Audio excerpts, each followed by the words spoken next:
အားလုံးပဲမင်္ဂလာပါကျွန်တော်ဒီနေ့ပြတော့မှာကတော့ browser တွေထဲမှာ Zawgyi font ကိုဘယ်လိုထည့်မလဲဆိုတဲ့ဟာကိုပြတော့မှာဖြစ်ပါတယ်ကျွန်တော် browser တွေထဲမှာ Zawgyi font ကိုထည့်မယ်ဆိုတော့တိုင်းရေးကွန်ပျူတာထဲမှာပထမဦးဆုံး Zawgyi font နဲ့ Zawgyi keyboard software တွေထည့်ထားမှာဖြစ်ပါတယ်ကျွန်တော်မှဆိုရင်ဟာတွေထည့်ထားပြီးပြီဆိုတော့ Chrome ထဲမှာထည့်မယ်ဆိုတော့ကျွန်တော် Chrome ကိုကလစ်လိုက်မယ်ကလစ်လိုက်ပြီးရင်ပထမဆုံးsorry ကျွန်တော်တို့ပထမဆုံးဘယ်သွားမလဲဆိုတော့ပထမဆုံးဒီမှာအစ30ပါတဲ့ဟာmenu ကိုနှိပ်မယ်နှိပ်ပြီးရင်ဒီမှာ setting ကိုထည့်ကလစ်မယ်setting ကိုကလစ်ပြီးရင်ဒီမှာကျွန်တော်အောက်ကို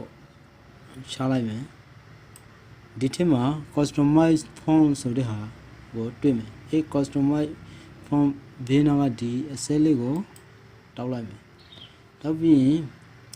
ဒီထက်မှာဆို standard font အနေနဲ့ area ကိုသုံးထားတယ်ကျွန်တော်တို့ Zawgyi font ကိုထည့်မယ်ဆိုတော့ဒီထက်မှာကလစ်လိုက်မယ်ကလစ်လိုက်ပြီးရင်ကျွန်တော်တို့ကွန်ပျူတာထဲမှာ Zawgyi font တွေထည့်ထားပြီဆိုတော့ကျွန်တော် Zawgyi font ကိုလိုက်ရှာလိုက်မယ်Zawgyi font ကဒီမှာZawgyi font ကိုကျွန်တော်ရွေးလိုက်မယ် now serif font ဆိုတဲ့ဟာမှာလည်းကျွန်တော်တို့ဒီ area ထည့်ထားတဲ့အတွက်ဒီ area ညမှာ Zawgyi font ကိုရွေးပြီးတော့ထည့်လိုက်မယ် Zawgyi font ကိုဒီထည့်မှာလည်းကျွန်တော်တို့ Zawgyi font ကိုပဲထည့်လိုက်မယ် nowဒီထည့်မှာလည်းကျွန်တော်တို့ Zawgyi font ကိုပဲထည့်လိုက်မယ်ထည့်လိုက်ပြီးတော့လည်းကျွန်တော်တို့ကိုယ့်ရဲ့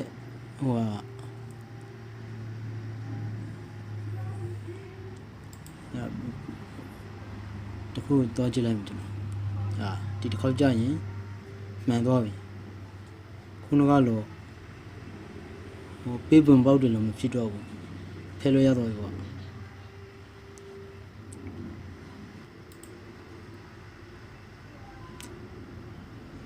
ဆိုတော့Chrome မှာအဲ့လိုထည့်တယ်ဒါပေမဲ့ကျွန်တော် Mozilla မှာကြာရင်အဲ့လိုထည့်လို့မရတော့ဘူး Mozilla မှာဆိုရင်ကျွန်တော်တို့ဒီဘက်မှာရှိတဲ့အကြောင်းသုံးကြောပါတဲ့ open menu ကိုကလစ်လိုက်မယ်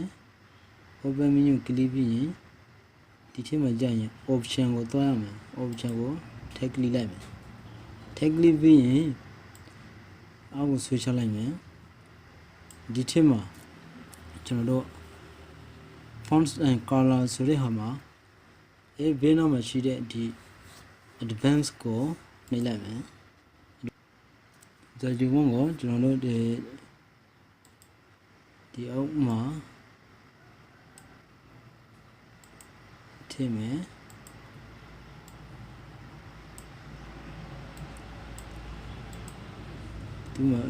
ဒီနေရာမှာလည်း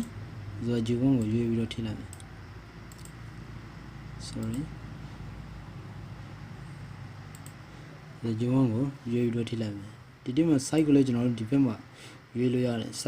site အထိထားမလဲဆိုတော့ပြီးရင်ကျွန်တော်တို့ဒီမှာအောက်မှာရှိတဲ့ OK ကိုနှိပ်လိုက်မယ်ဟုတ်ပြီကျွန်တော်တို့ဒီမှာကိုယ့်ရဲ့ပုံသေးfont ကိုဒီမှာ Zawgyi font ဒီမှာပြောပြလိုက်ပါပြီဟုတ်ကဲ့ဒါကတော့ Chrome browser နဲ့ Mozilla Firefox browser ထဲမှာ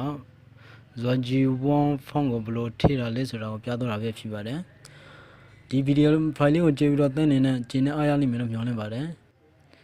ဟုတ်ကဲ့ကျေးဇူးတင်ပါတယ်